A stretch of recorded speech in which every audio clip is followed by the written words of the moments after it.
जय माता रानी दोस्तों, मैं नीता विक्रम चैनल में आपका स्वागत करती हूँ। माता रानी के नाम का जयकारा लगाएं। कमेंट सेक्शन में जय माता रानी, हर हर महादेव अवश्य लिखिए।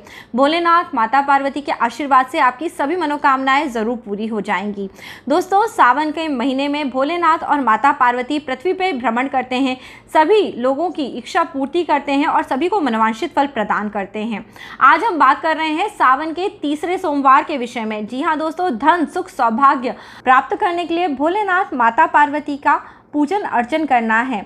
दोस्तों, इसी दिन पे सोमवती अमावस्या भी है, जिसका विशेष महत्व होता है। इस दिन पर विवाहित स्त्रियों को अपने पति की दीर्घ आयु के लिए भोलेनाथ से पूजन अर्चन करके आशीर्वाद मांगना चाहिए। दोस्तों, इस दिन साथ ही साथ हरियाली अमावस भी है।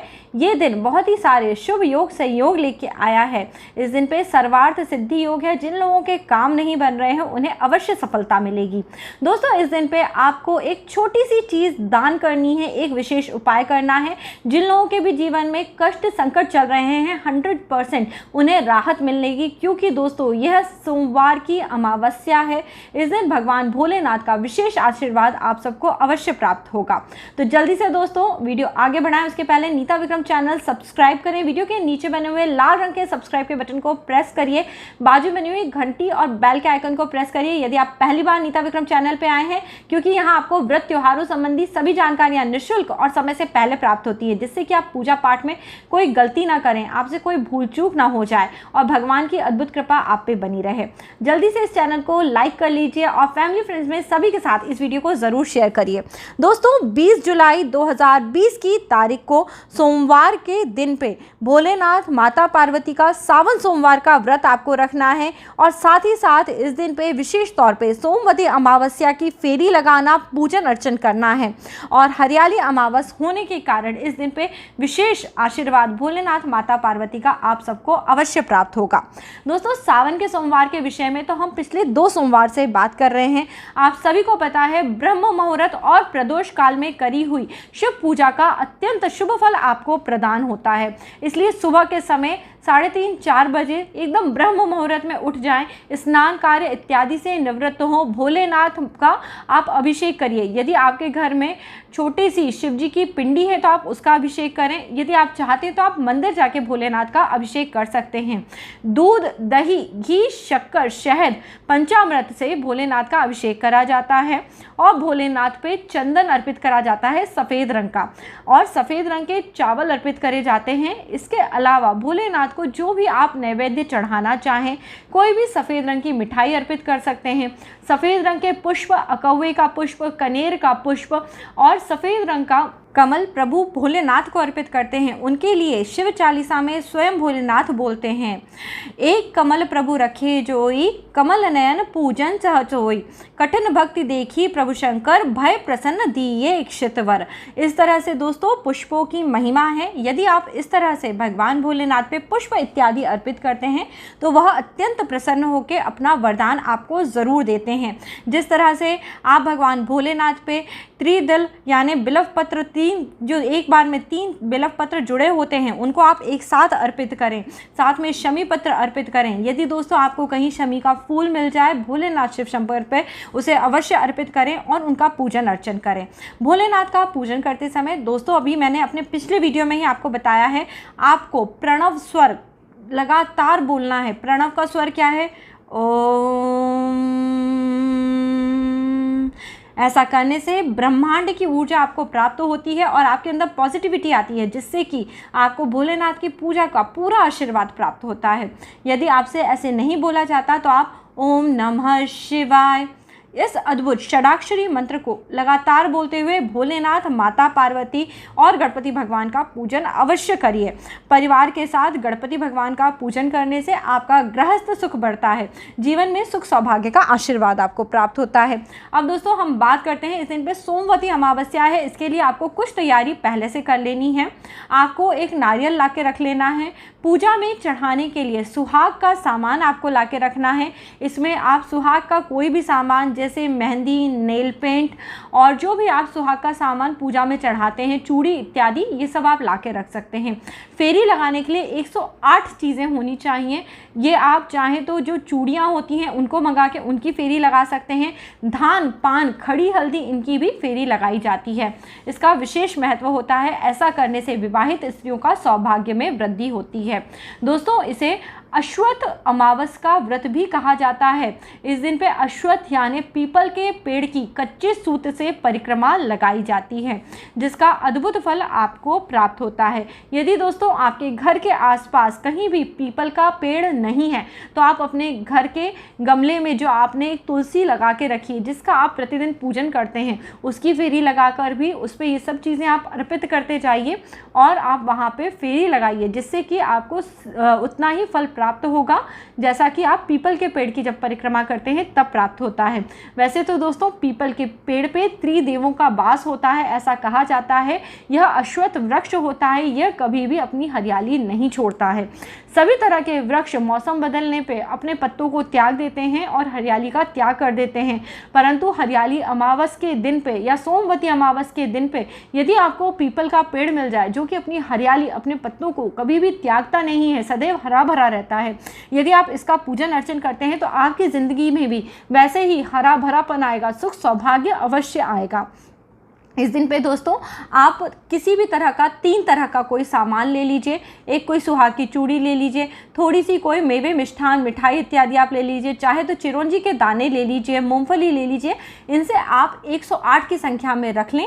किसी भी 3 चीज़ों से आप फेरी लगाते जाएं। आप तीनों की संख्या पहले से गिन के उतने 108 चीज़ें रख लें। 3 चीज़ें मिश्रित करके रखनी है। यहाँ पे मैं ये बताने की कोशिश कर रही हूँ। और जैसे जैसे एक फेरी लगाएं, ओम नमः शिवाय, बातचीत मत करिए। फेरी लगाते वक्त हमेशा भगवान का स्मरण करिए। ये सावन का माह है, इसलिए आप यदि भोलेनाथ शिव शंभू को याद करते हुए इन फेरियों को लगाते हैं तो आपको अवश्य ही भोलेनाथ की कृपा प्राप्त होगी। वहाँ पे जाइए, सबसे पहले पीपल के वृक्ष को स्वच्छ कर लीजिए, थोड़ा सा दूध मिला के जल अर्पित करिए, वहाँ पे पुष्प, फल, फूल, मेवे, मिष्ठान इत्यादि चढ़ाइए, टीका लगाइए, हो सके तो अगरबत्ती, धूप, दीप इत्यादि प्रज्वलित करिए और भगवान का स्मरण करिए। दोस्तों, भगवान का स्मरण करे बगैर कभी कोई पूजा शुरू नहीं करनी चाहिए, क्योंकि उससे हमें भगवान की उपस्थिति वहाँ नहीं होती और फल की प्राप्ति नहीं होती है।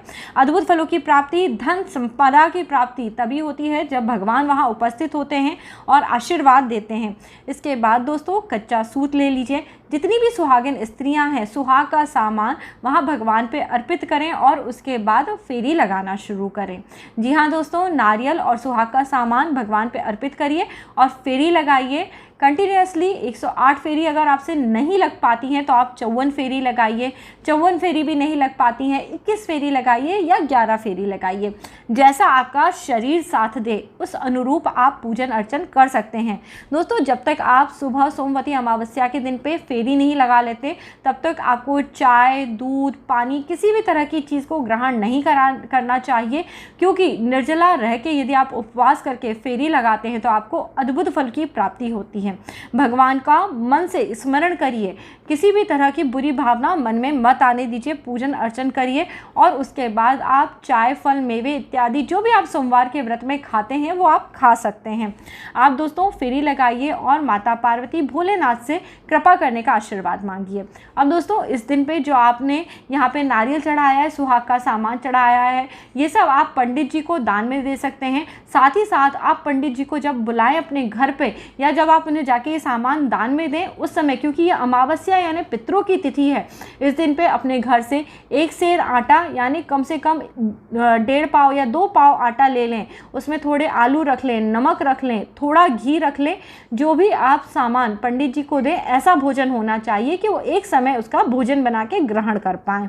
और उसके बाद उसमें थोड़ी सी हल्दी, थोड़ी सी मिर्ची, ये सभी चीज़ें और साथ ही साथ टमाटर, मिर्ची इत्यादि ये सब रख के आप किसी पंडित को दान कर दें। इस दान पुण्य का विशेष लाभ आपको अवश्य प्राप्त होगा। अब दोस्तों, मैं एक और विशेष उपाय बता रही हूँ, जिसे करने से मैं बता रही थी आपको कि सारे संकट आपके ज़रूर कम हो जाएंगे।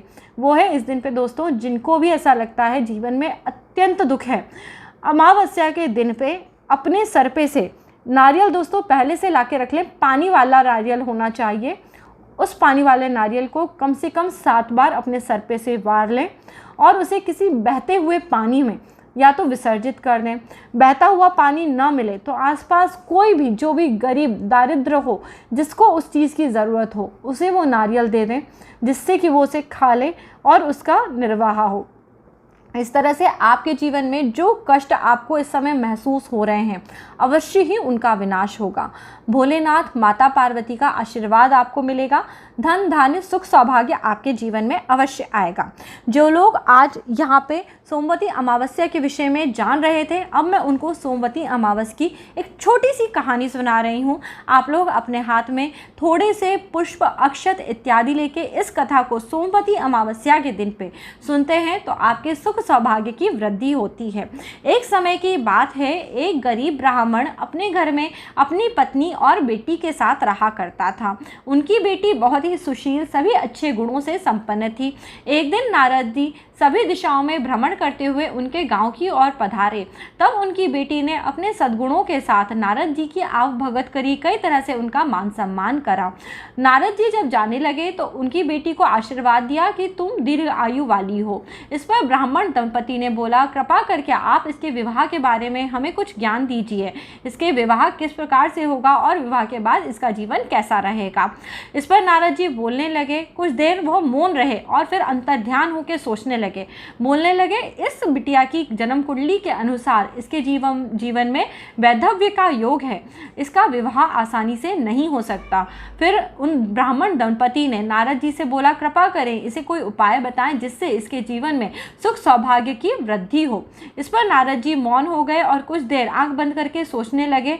फिर उन्होंने आंखें खोली और बोला, पास ही के गांव में एक सोमा नाम की धोबन रहती है। वह वहां अपने पुत्र और बहुओं के साथ रहती है, परंतु वह कहीं आती जाती नहीं है। वह अत्यंत ही प्रतापी स्त्री है। वह पति परायण स्त्री है।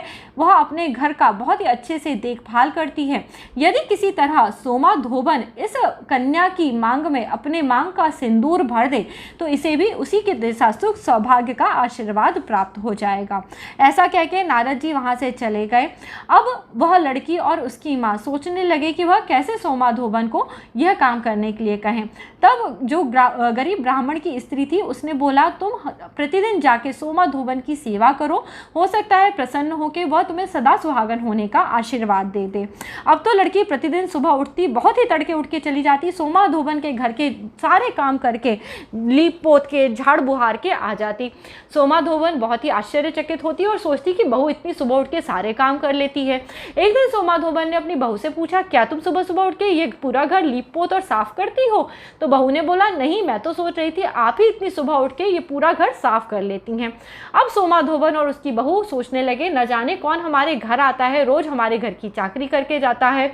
उन्होंने धीरे धीरे देखा कि सुबह अंधेरे रहते हुए एक लड़की आती है, पूरे घर को धोती है, साफ सफाई करती है और ऐसा करके वहां से चली जाती है।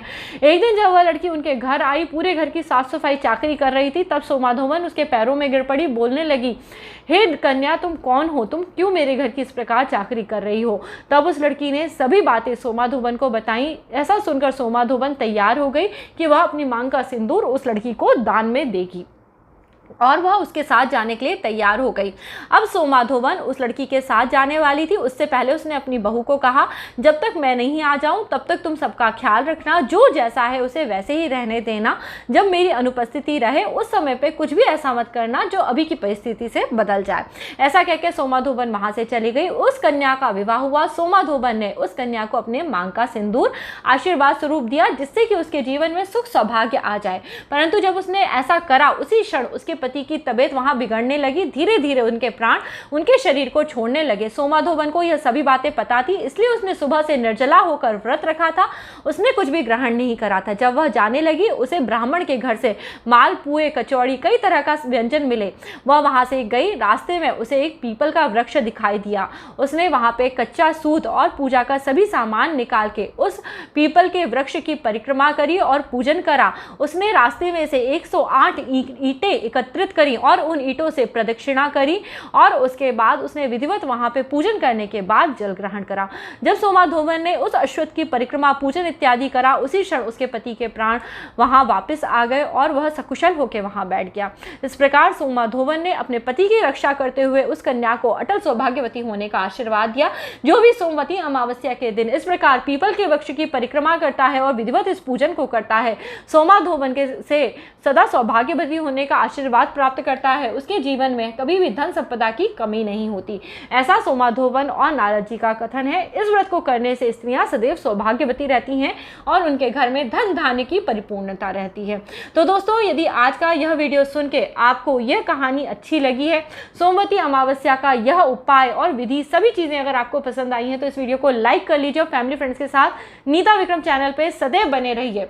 ऐसा करने से आपके जीवन में भी सुख सौभाग्य की वृद्धि होगी और व्रत त्योहारों संबंधी सभी जानकारियां आपको निःशुल्क प्राप्त होती रहेंगी।